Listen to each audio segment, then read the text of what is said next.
Thanks for joining me again. This particular movie is about quintuplets. I want to talk about them for a little while, have a little play, and then offer up a download for you guys and girls to take away and try at home. So quintuplets, subdividing, in this case, the quarter note by 5. I've been aware of quintuplets most of my musical life. I mean, I was looking back through my notes and I found my must be 30-year-old Joel Rothman basic drumming book, which is still a wealth of information and knowledge for anyone who's interested. But page 90 of the original version has sticking patterns with groups of 5 and doubling 5s and sticking patterns with groups of 7 and doubling 7s, and it's like, oh.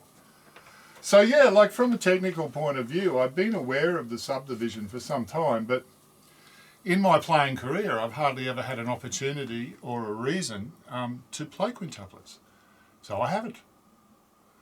And then a couple of years back, I saw the Drumeo lesson with Annika Nilles, and she was so frustrated about not having a practice material for quintuplets that she wrote a tune called Queens, Queenz, and that Drumeo lesson is all about the quintuplet and her playing of that track. So that's well worth a watch if you haven't seen it.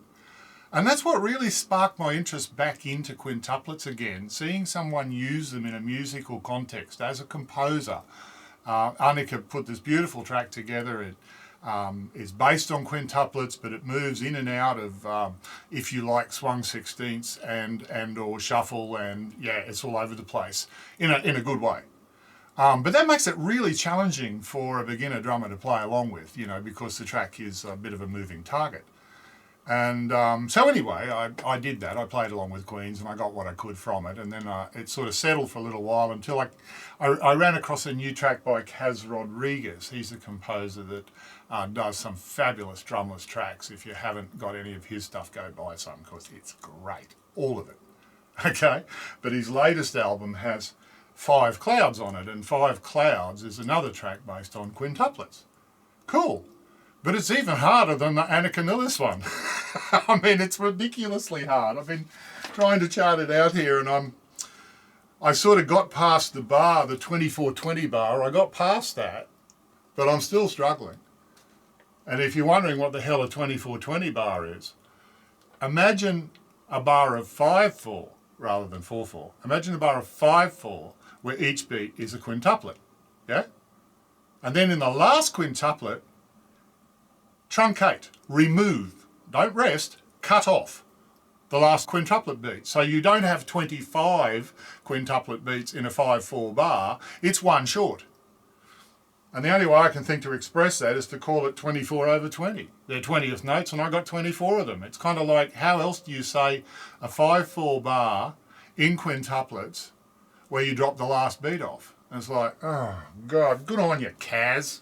I wish he'd put a chart out sometimes for his compositions. It'd make life a hell of a lot easier. But his whole method is to use your ear to follow the track. And that's okay if your ear is pretty sophisticated and your playing techniques are pretty developed. He's a great workout for the experienced player. Kaz Rodriguez. Check him out.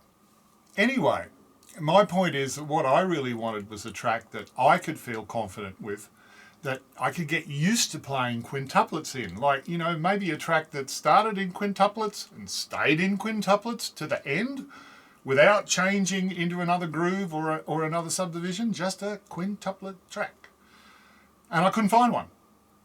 So I belong to a group of people on Ohm Studio. Ohm Studio is an online DAW, and we get together and compose together, people from all over the world. And one of my favourite composers on the whole site is Daniel Hauser from Austria. And I was talking to Daniel about this conundrum that I had with the quintuplets. And I said, how about we write a song for the purpose? And he's like, yeah, sure. And I said, okay, cool. So we did, and you'll hear it and you'll get to download it and play with it. I hope you enjoy it. We enjoyed making it. I enjoyed practicing with it. And I'm very grateful to Daniel for his generosity in basically giving his composition, because whilst I had an input to the track, everything you hear on the download is him playing. Okay? They're drumless tracks. I'm not playing on them. So if it wasn't for Daniel's generosity in first making the track and then in second allowing it to be published in this way, using kind of Creative Commons guidelines on it, then the world would still be waiting for an easier, notice I didn't say easy, easier quintuplet track to play with. Anyway, that's why this video exists. That's why this track exists. I'm going to have a crack at playing it. Now, that's another matter. How do you approach playing quintuplets? Well, if you watch the Annika Nillis, not only will you see her example a number of different sticking possibilities, but there's a little printout pull sheet from the lesson you can get as well. That's great. I went back and looked at my Joel Rothman groupings and tried to adapt some of those to make groove out of those stickings. Some of that worked, some of that didn't so well. That was fun.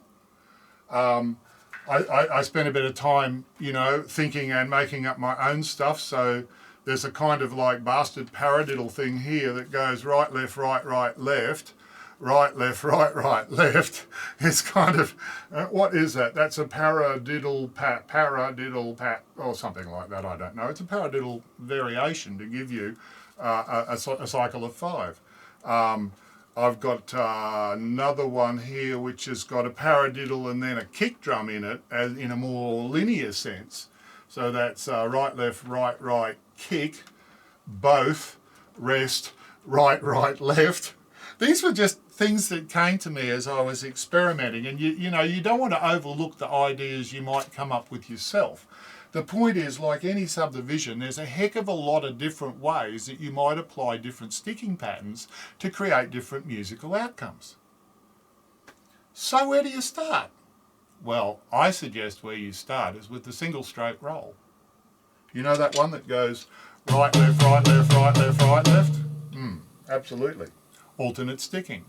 I use alternate sticking for fast 12/8. I use alternate sticking for fast 16ths. Why wouldn't I use alternate sticking for quintuplets, which are even faster than 16ths? It seems a logical place to start for me. So as you approach the song, just think of this basic pattern of 5. 1, 2, 3, 4, 5, 1, 2, 3, 4, 5, 1, 2, 3, 4, 5, 1, 2, 3, 4, 5, 1, 2, 3, 4, 5, 1, 2, 3, 4, 5. That's where you start with this, You can count it like that. You can count it using the conical counting.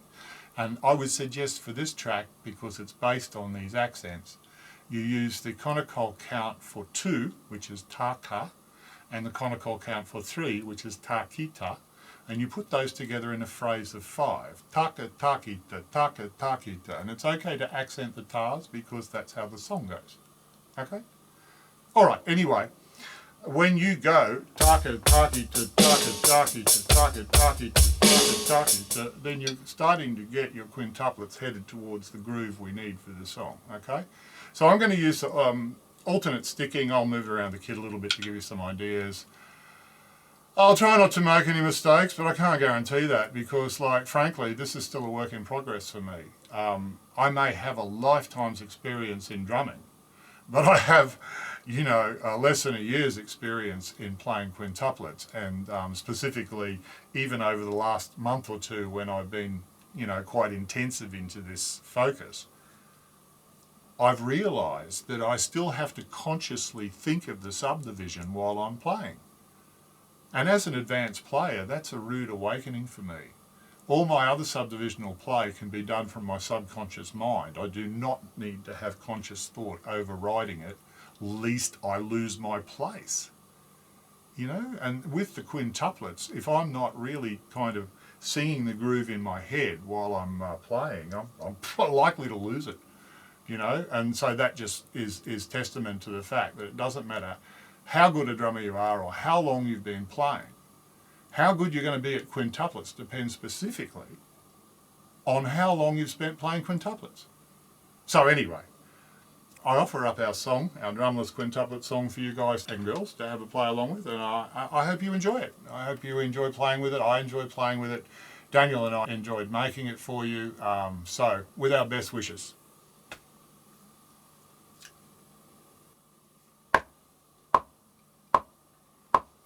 Taka-taki-da, taka-taki-da.